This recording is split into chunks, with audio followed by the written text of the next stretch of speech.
Hi, this is Lee Green, and welcome to NBBTA Radio.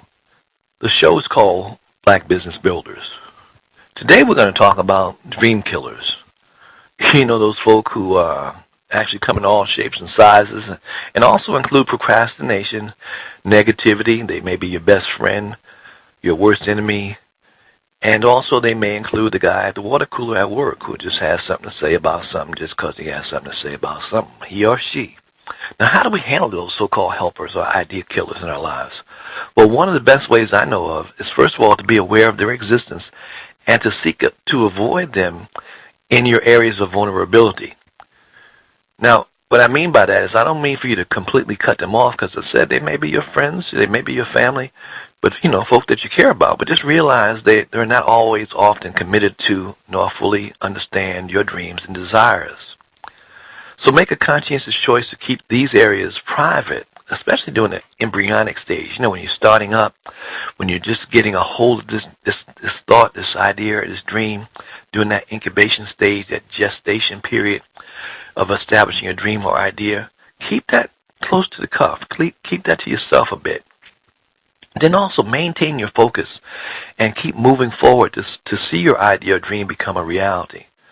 Someone once wrote, "Show no regret for the past, no fear for the future. Expect to win." It's a funny thing in life. If you refuse to accept anything but the best, you will get it. So that's what you want to do.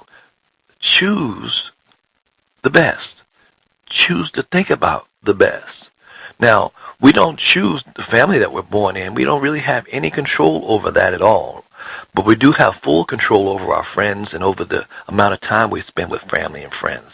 So this is where you make the decisions that help shape or determine your destiny.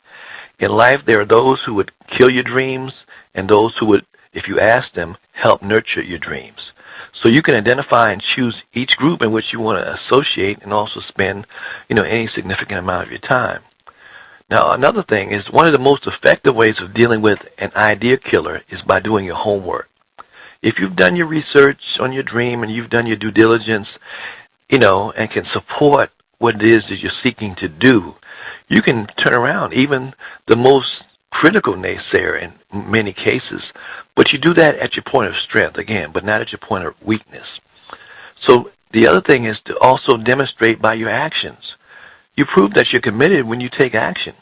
For example, if you're a black business builder and you're taking action on your dream, you're talking to people, you're sharing the websites with folk, you're encouraging people to get involved, you've demonstrated by your actions that you're committed.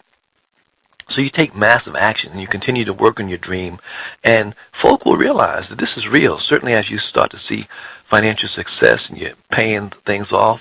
Another part of that is as your dream grows, so will your efforts grow. For example, you might start out with a goal to, don't necessarily start out with a goal to pay your house note off or to be able to buy a brand new, Ferrari or whatever.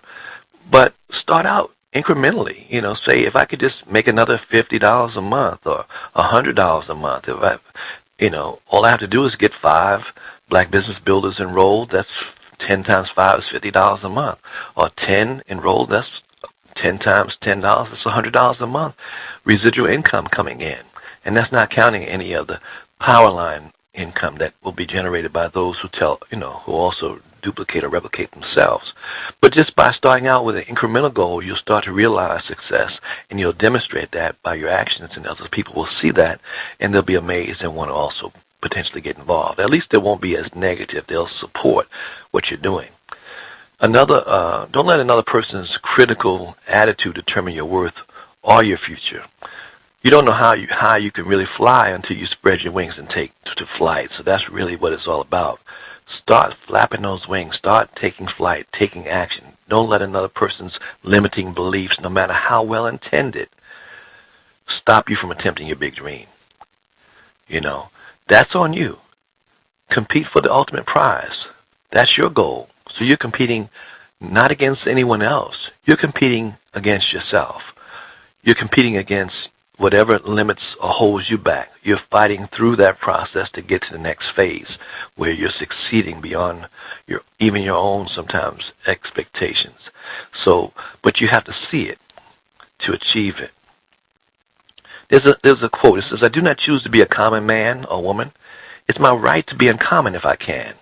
I seek opportunity, not security. I do not wish to be a kept citizen, humbled and dulled by having the state look after me. I want to take the calculated risk, to dream and to build, to fail and to succeed. I refuse to barter incentive for a dole. I prefer the challenges of life to the guaranteed existence, the thrill of fulfillment to the stale calm of utopia. I will not trade freedom for beneficence, nor my dignity for a handout. I will never cower before any master, nor bend to any threat. It is my heritage to stand erect, proud, and unafraid, to think and act for myself, to enjoy the benefit of my creation, and to face the world boldly and say, 'This, with God's help, I have done.'" That's what it means to be an entrepreneur. It's too easy for those around you who are hopelessly mired in their own mediocrity to criticize you for following your dream or to act on your own interpretations of a great idea. You see, when you implement those things, all they can do is second guess. They're not in it, so they can't really choose to even win it. You are in it, so you can in fact choose to win. Theodore Roosevelt, he was criticized often. He wrote this thing here. I'm going to read. "It is not the critic who counts, nor the man who points out how the strong man stumbled or where the doer of deeds could have done better. The credit belongs to the man or woman, I'm adding, who is actually in the arena, who strives valiantly, who knows the great enthusiasm, the great devotion, and spends himself or herself in a worthy cause, who at best knows the triumph of high achievement, and at worst, if he or she fails, at least fails while daring greatly, so that his or her place shall never be with those cold and timid souls who know neither victory nor defeat." You know, the scripture talks about that don't be hot or cold, but don't be lukewarm. You know, because God says he'll spew you out of his mouth. I mean, who wants lukewarm? It's either hot or cold. Be on it, doggone it, or, just get out the way. Les Brown says, if you're not on the way, then you're in the way. Do not follow where the path may lead. Go instead where there's no path and leave a trail. But if you are to get criticism, and you will, let it be known that you will follow your own leadership and dare to build your own dreams, and that there in the future, just remember that they don't build monuments for critics. You've never seen that. Critics don't get anything but give criticism. So it's on you. They build monuments for people who make things happen, who do things, who achieve things. And that's what I want you to remember today.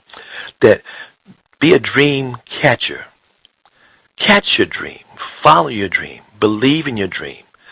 Build your dream. Be a black business builder. Build your business. Follow your dream. Don't let anyone get in the way. No one can stop you. No one will. This is Lee Green. This is Black Business Builders. You have a wonderful day. Take care.